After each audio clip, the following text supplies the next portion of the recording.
Just because you have slicks on your car does not mean you have the best traction possible.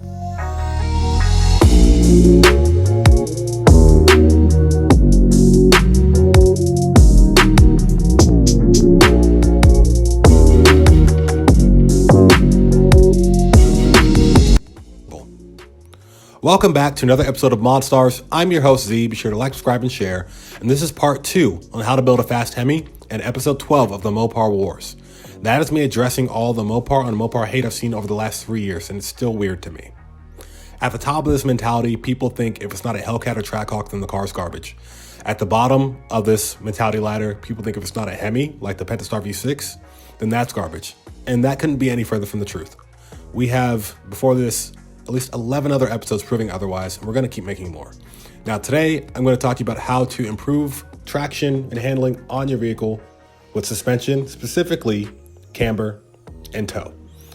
I'm going to provide the parts, what they do, the companies that make them, and the concepts are going to be explained as simple as possible.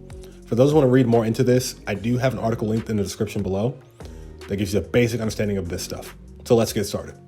So companies like AAD and BMR Suspension provide things like control arms, which provide camber adjustments and improves alignment for cars that have been lowered. So it doesn't matter if the car has lowering springs or coilovers. When it's lowered, it's going to need to be realigned, and this is a way to do that. Now, tow arms adjust the tow angle, which affects tire wear, straight line stability, and corner entry. Now, tow in, as in negative camber, for example, can improve straight line stability, and tow out, which is also known as positive camber, can improve turning response. Seeing how we're just talking about, just going to be typically like drag racing, a quarter mile, eighth mile, no prep, whatever.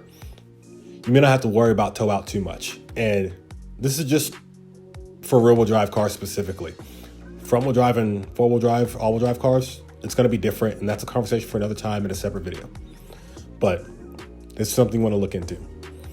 Now, keep in mind, too much negative camber, as in toe in, can prematurely wear the inside of the tire, and too much positive camber or toe out can prematurely wear the outside of the tire. Moving on to trailing arms. These reduce deflection on the entire suspension, really. From the factory, they flex a lot more and they have softer bushings. Now, the non-adjustable ones from BMR, obviously, they're stronger and they have a poly bushing, which is a harder bushing. It's more stiff.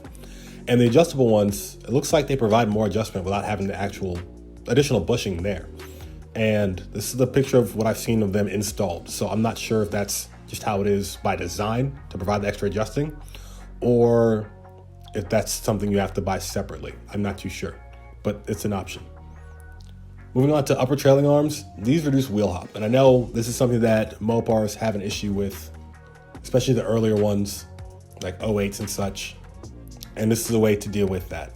I haven't seen this on many other pony cars, but that's just because I haven't seen it. It doesn't mean it doesn't happen. So for anybody who does have wheel hop issues for rear wheel drive cars, especially like Mustangs, Camaros, things like that, look into upper trailing arms and you might be surprised.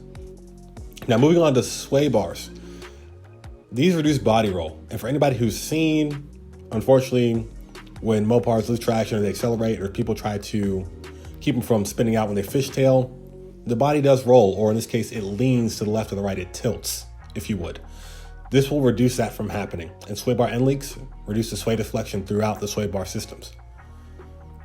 Now moving on to shocks, specifically drag racing shocks. I'm going to talk about a company called Menser, and they worked with Reed Motorsports, and naturally, that name should sound familiar because you've seen pictures of their cars in these videos, like that white SRT8 Charger in the last one. So shout out to Reed Motorsports and Menser as well. And Reed does a lot of cool, really impressive builds out there at their shop. So we'll talk about them in a separate video. But these shocks help control the weight transfer to improve traction when the car accelerates. And shocks really do this by controlling two things. One is rebound, which is the speed the shock returns to normal or extended position after being compressed. The other thing it controls is compression, which is the amount of force that's pushing the shock down. Now, even if you consider some of the non-adjustable components of these, especially if you have a street-driven vehicle, something you don't just take out just to race, there's going to be a noticeable improvement on handling in general. And if you have a proper setup like this, and keep in mind, it's going to be adjusted, it's going to have to be adjusted depending on the track you go to. There's different variables, wind speed, altitude, surface temp. Do they prep the track or not? It just depends, right? And of course, the tire that you use and your driving ability. So many variables, right? But my point in saying all this is that when you have an understanding of this and you improve your suspension,